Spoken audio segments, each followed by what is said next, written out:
ఈరోజే వైశాఖ మంగళవారం. ఎంతో పవిత్రమైన రోజు. మరి ఇంతటి విశేషమైన రోజు ఈ కథను వింటే చాలు. అష్టదరిద్రాలు తొలగి అష్టైశ్వర్యాలు కలుగుతాయి. లక్ష్మీ కటాక్షం కలుగుతుంది. మరి ఆ కథ ఏంటో ఇప్పుడు ఈ వీడియోలో తెలుసుకుందాం. పూర్వం బోధ చేస్తూ ఒక ముని దంపతులు ఉండేవారు. ఆ ముని చాలా ప్రతిభావంతుడు. సకల శాస్త్రాలు విద్యలో తెలిసినవాడు. ఆ ముని భార్య సాక్షాత్తు అన్నపూర్ణ.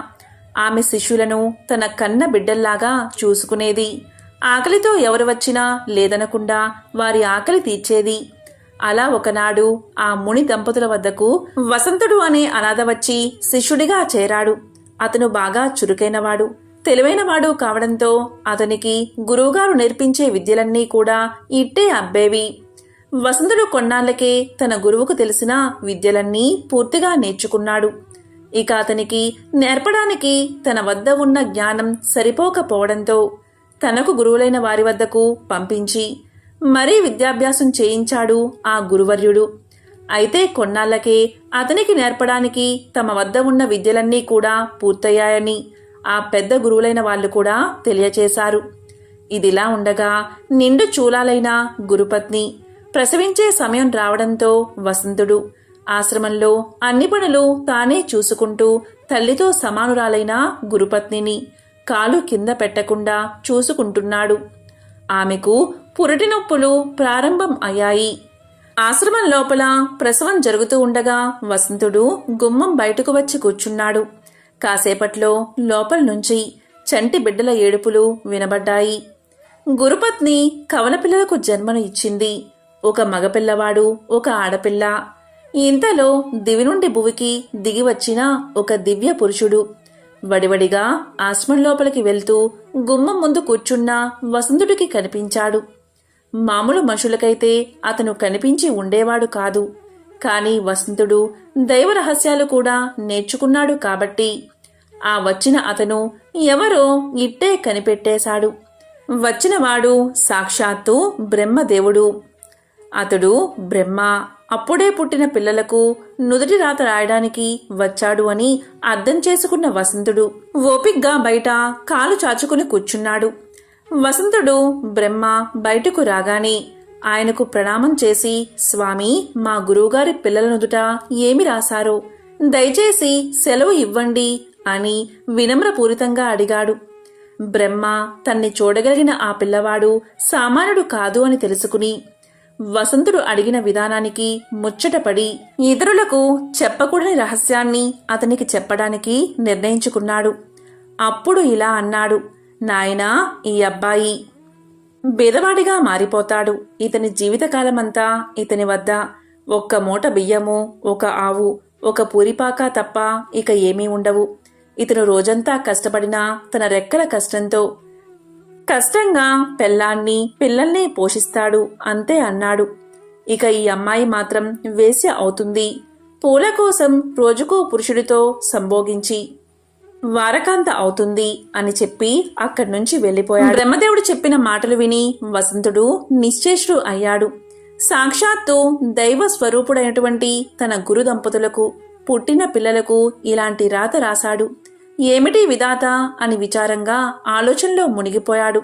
వెంటనే తన గురువు గారిని బ్రహ్మరాత మార్చగలమా అని అడిగాడు. దానికి ఆయన, అది సాధ్యం కాదు నాయనా, అది ఎవరికీ సాధ్యం కాదు అని సమాధానం చెప్పాడు. పిల్లలు పెద్దవాళ్లు అయ్యే కొద్దీ వాళ్ల రాత నిజమవడం వసంతుడికి కనిపించసాగింది. ఆ ఇద్దరికీ చదువులు వంట పట్టడం లేదు. ఎందరికో విద్యా బుద్ధులు నేర్పిన గురువుగారి పిల్లలు ఇలా అయ్యారు ఏమిటా అనేది వసంతుడికి దేనిమీద ఏకాగ్రత కుదరకుండా చేస్తుంది. దానికి తోడు ఆ పిల్లలిద్దరూ వసంతుడి వెంటపడి అన్నయ్య అన్నయ్య అని తిరుగుతూ ఉంటే అతనికి దుఃఖం మరింత ఎక్కువ కాసాగింది. ఒకరోజు గురువుగారితో చెప్పి ఆయన అనుమతి పొంది దేశం చుట్టి రావడానికి బయలుదేరి వెళ్లాడు వసంతుడు. ఎందరో పండితుల్ని కలిశాడు. వారందరినీ వసంతుడు ప్రశ్నించాడు. బ్రహ్మరాసిన రాతను మార్చగలమా అని అందరినీ అడిగాడు. కాని అందరూ వసంతుడికి చెప్పిన సమాధానం బ్రహ్మరాత మార్చడం అసాధ్యమని, అది ఎవరితరమూ కాదని, అలా అతను అక్కడా ఇక్కడా తిరుగుతూ తన అన్వేషణ కొనసాగిస్తూ 20 సంవత్సరాలకు పైగా గడిపేశాడు. అప్పటికే గురువుగారి పిల్లలకు 25 వచ్చేశాయి. వసంతుడికి వాళ్ళు ఎలా ఉన్నారో చూడాలి అనిపించింది. ఆశ్రమానికి తిరిగి వచ్చాడు. అప్పుడు అక్కడ పరిస్థితి. గురువుగారి కుమారుడి పేరు శంకరుడు. అతను ఆ ఊరిలోనే కూలీ పని చేస్తున్నాడని, గురువుగారి కుమార్తె పేరు వసంతసేన. ఆమె దగ్గరలోనే ఒక పట్టణంలో వ్యభిచార వృత్తిలో ఉన్నదని తెలుసుకున్నాడు. తనకు పుట్టిన పిల్లల దుస్థితి చూసి దిగులుతో మంచం పట్టి గురుపత్నులు మరణించారని కూడా తెలుసుకున్నాడు. అప్పుడు వసంతుడు బాగా ఆలోచించాడు. ముందు శంకరుణ్ణి వెతుక్కుంటూ వెళ్ళాడు. వసంతుణ్ణి చూడగాని అన్నయ్య అంటూ బావురమన్నాడు శంకరుడు. చిన్న పూరిపాక, చిరిగిపోయిన దుస్తుల్లో భార్య, ఒక కొడుకు. ఇంట్లో ఎక్కడ చూసినా విలయ తాండవం చేస్తున్న కటిక దారిద్ర్యం. ఇది శంకరుడి పరిస్థితి. దీంతో వసంతుడు ఇలా అన్నాడు. తమ్ముడు, నువ్వు బాధపడకు, ఇప్పటినుంచి నేను చెప్పినట్లు చెయ్యి అన్నాడు. దానికి సరే అన్నాడు శంకరుడు. అన్నయ్య, ఇక నుంచి నువ్వు ఎలా చెప్తే అలాగే చేస్తాను అన్నాడు. అప్పుడు వసంతుడు, ముందు ఆ ఆవును తోలుకుని పట్నానికి వెళ్దాం పదా అన్నాడు వసంతుడు. ఏమీ మాట్లాడకుండా ఆవును తోలుకుని వసంతుణ్ణి అనుసరించాడు శంకరుడు. ఇద్దరూ నేరుగా పట్నంలోని సంత దగ్గరకు వెళ్లారు. అక్కడ ఒక దళారి దగ్గరకు వెళ్లి ఆవును ఎంతకు కొంటావు అని అడిగాడు. తర్వాత అతడు చెప్పిన ధరకు అమ్మేశాడు వసంతుడు. శంకరుడికి ఏమీ అర్థం కాకపోయినా వసంతుడికి ఎదురు చెప్పలేదు. ఆవును అమ్మగా వచ్చిన డబ్బుతో వంటకు అవసరమైన సరుకులను, శంకరుడి భార్యకు పిల్లలకు కొత్త బట్టలు కొన్నారు. తిరిగి గ్రామానికి బయలుదేరి ఇంటికి రాగానే ఆ సరుకులతో వంట చేయించాడు. శంకరుడి భార్యా పిల్లలు ఆవురావురమంటూ ఆకలి తీర్చుకున్నారు.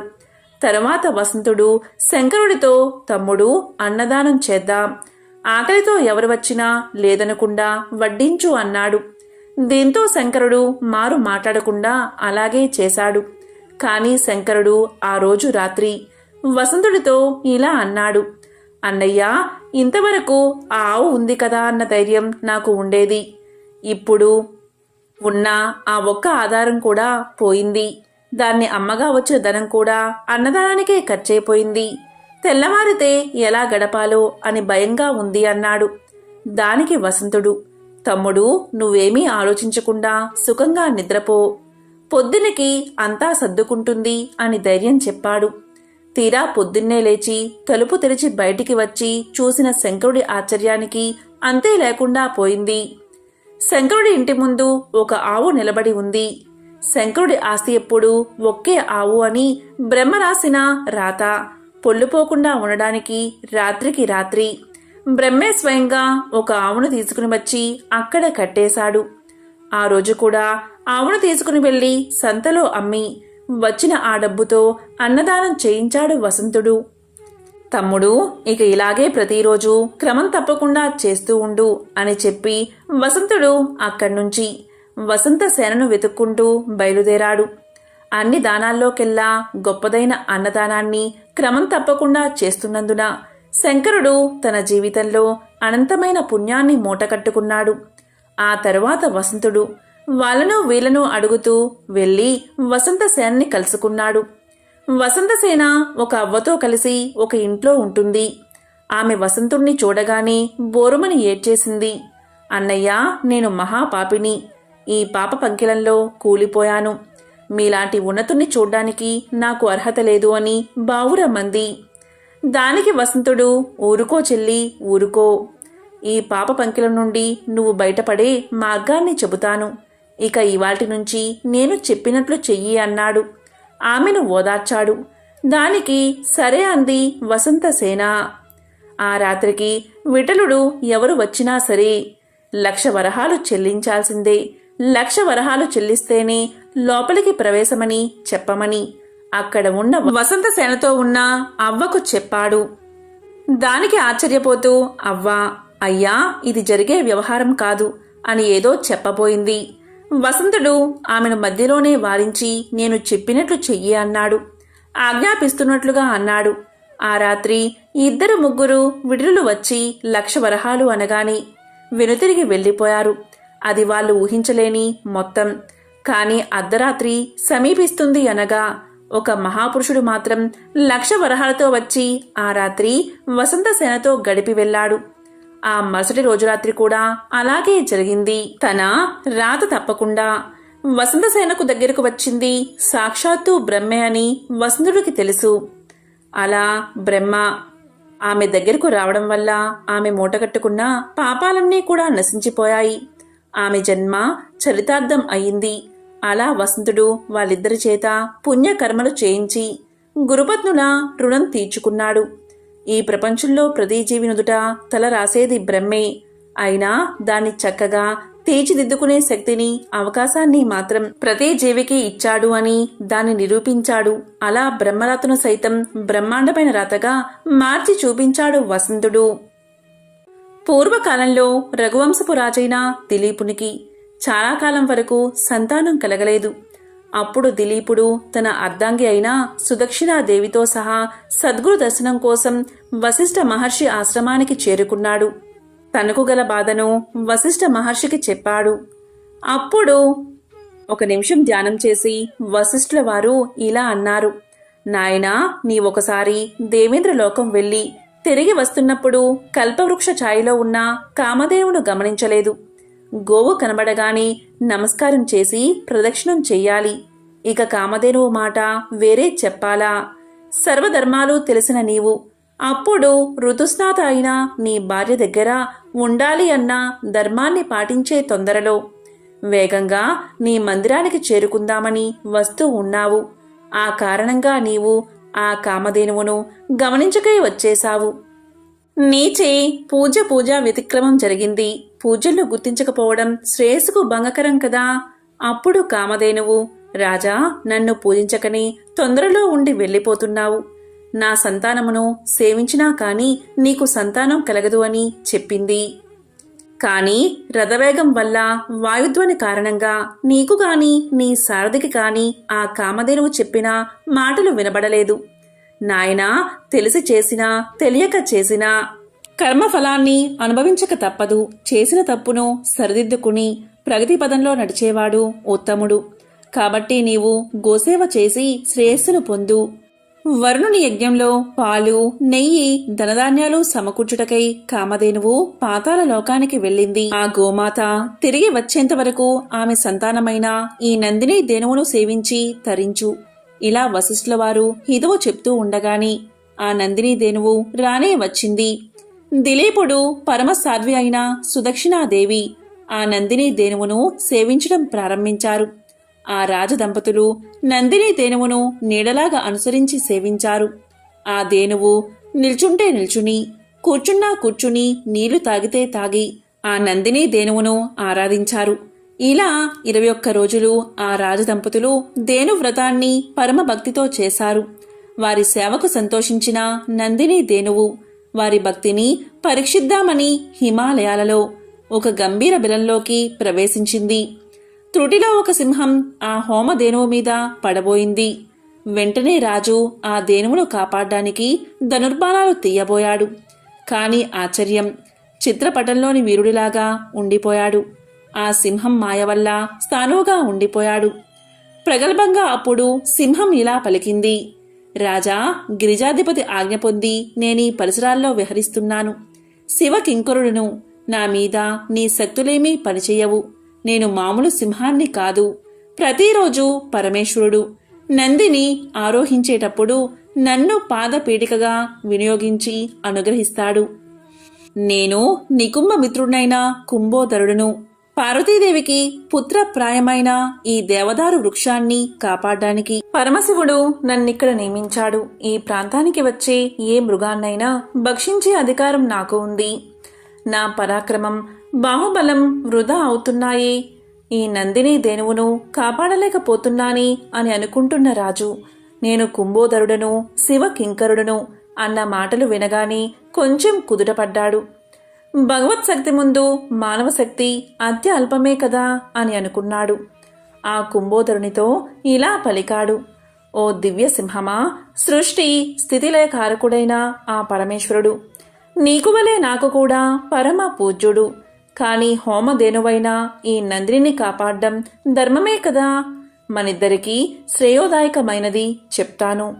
నా ఈ శరీరాన్ని ఆహారంగా స్వీకరించి నా గురుధనమైన ఈ నందిని ధేనువును విడిచిపెట్టు అన్నాడు రాజు. ఇది వినగానే కుంభోదరుడు నవ్వి, ఓ రాజా, నీవు చాలా మూఢుడివలే ఉన్నావు. నీవు ఈ భూమండలానికి ఏక ఛత్రాధిపతివి.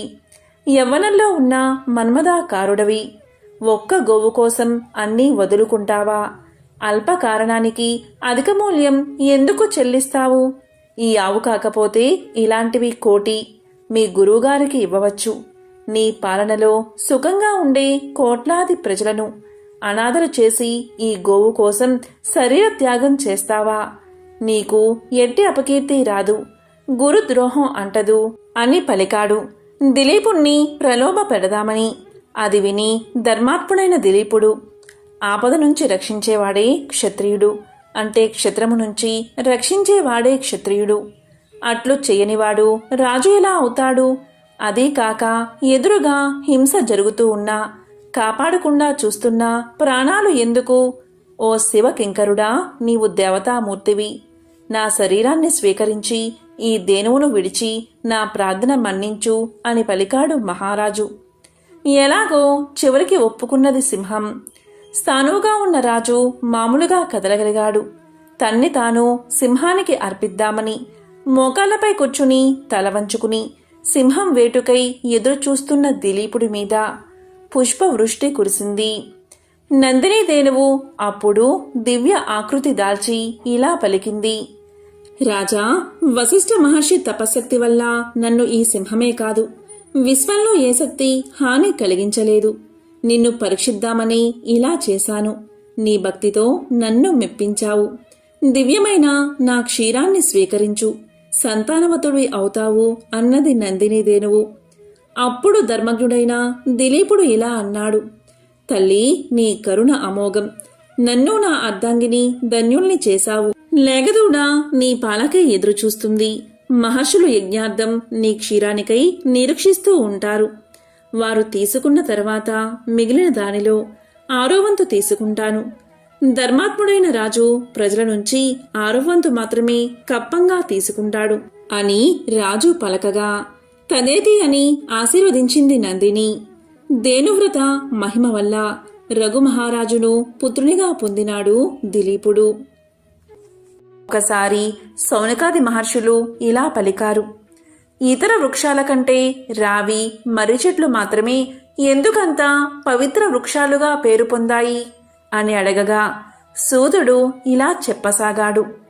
పూర్వం పార్వతీ పరమేశ్వరులు ఏకాంతంగా ఉన్నప్పుడు పనిమీద దేవతలు అక్కడికి వెళ్ళగా వారి ఏకాంతానికి భంగం కలుగుతుంది.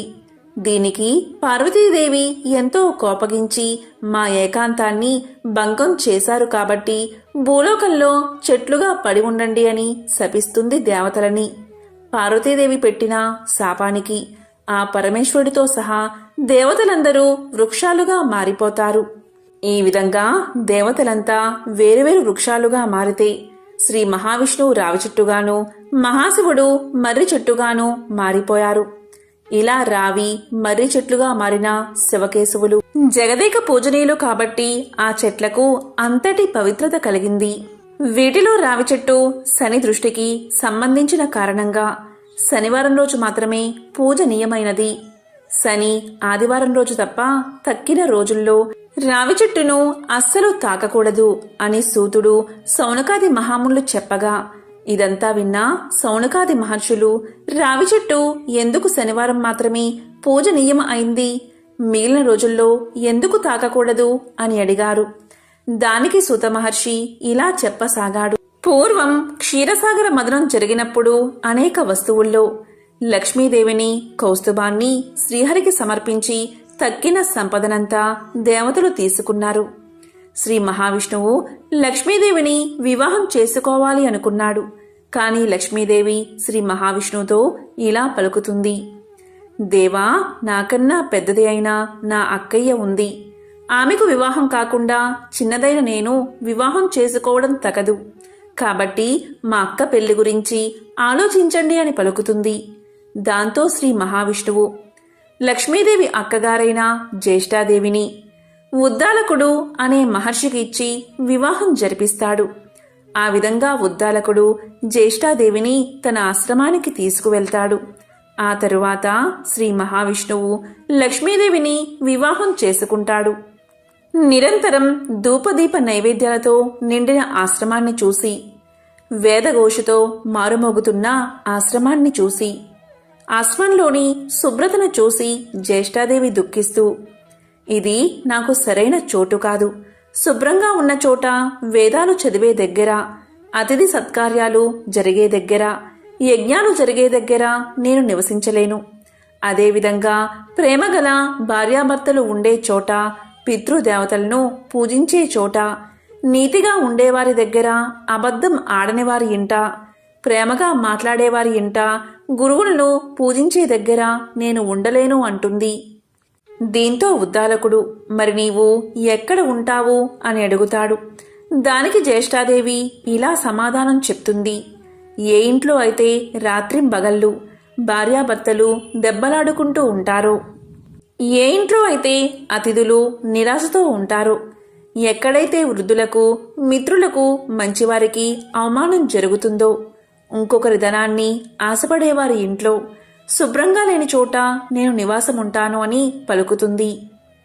భార్య యొక్క మాటలు విన్న ఉద్దాలకుడు ఎంతో కలత చెంది, ఓ జ్యేష్ఠాదేవి, నీవు కోరినట్లు నీకు తగిన నివాస స్థానాన్ని వెతికి వస్తాను. అంతవరకు నీవు రావిచెట్టు మొదట్లోని కదలకుండా కూర్చోమని చెప్పి వెళ్ళిపోతాడు. భర్త చెప్పింది ఆజ్ఞగా భావించి రావిచెట్టు మొదట్లోని కూర్చుని ఉండిపోతుంది జ్యేష్ఠాదేవి. ఎన్ని రోజులు గడిచినా ఉద్దాలకుడు రాకపోవడంతో పతి విరహాన్ని భరించలేక జ్యేష్ఠాదేవి పెద్దగా రోదించడం మొదలు పెడుతుంది. ఆమె ఏడుపులు వైకుంఠంలో ఉన్న లక్ష్మీనారాయణల చెవిలో పడతాయి. అది విన్న లక్ష్మీదేవి ఇలా అంటుంది. స్వామి, నా అక్క అయిన జ్యేష్ఠాదేవి ఎందుకో రోదిస్తుంది. ఆమె దగ్గరకు వెళ్ళి రండి అని మహావిష్ణువును కోరుతుంది. వెంటనే మహావిష్ణువు జ్యేష్ఠాదేవి దగ్గరకు వెళ్తాడు. ఆమెతో ఇలా పలుకుతాడు. ఓ జ్యేష్ఠాదేవి, ఈ రావి చెట్టు నా అంశతో నిండి ఉంటుంది. పైగా నీకు తోడుగా ఈ రావి చెట్టు మొదట్లోనే శనిదేవుడు కూడా ఉంటాడు. కాబట్టి నువ్వు రావి చెట్టు మొదట్లో స్థిర నివాసం ఏర్పరచుకుని ఉండు అని పలుకుతాడు. దానికి జ్యేష్ఠాదేవి, ఓ మహావిష్ణు ప్రభు, ఇక్కడ నన్ను ఎవరూ పూజించడం లేదు అని పలుకుతుంది. దానికి శ్రీ మహావిష్ణువు ఇలా పలుకుతాడు. వారంలో శనివారం రోజు నిన్ను పూజించేవారి ఇంటయందు లక్ష్మీదేవి నివసిస్తుంది. వారంలో శనివారం రోజు ఎవరైతే రావి చెట్టును తాకుతారో వారిని అదృష్టం వరిస్తుంది. ఈ విధంగా ప్రతి శనివారం రావి చెట్టు పూజనీయంగా మారింది అని సూతుడు సౌనకాది మహాములకు చెప్తాడు. ఎవరైతే జ్యేష్ఠాదేవిని శనివారం రోజు షోడశోపచారాలతో పూజిస్తారో అలాంటి వారి పట్ల లక్ష్మీదేవి సంతోషించి సకల సంపదలను కురిపిస్తుందని సూతుడు తెలియచేస్తాడు. కాబట్టి వారంలో సోమ, మంగళ, బుధ, గురు, శుక్రవారాల్లో రావి చెట్టును తాకకూడదు. శని, ఆదివారాల్లో తాకవచ్చు. ఎవరైతే ఈ కథను వింటారో లేక చదువుతారో అలాంటి వారి జన్మల పాపాలు తొలగి కోటి జన్మల పుణ్యం వస్తుంది. సకల శుభాలు కలుగుతాయి.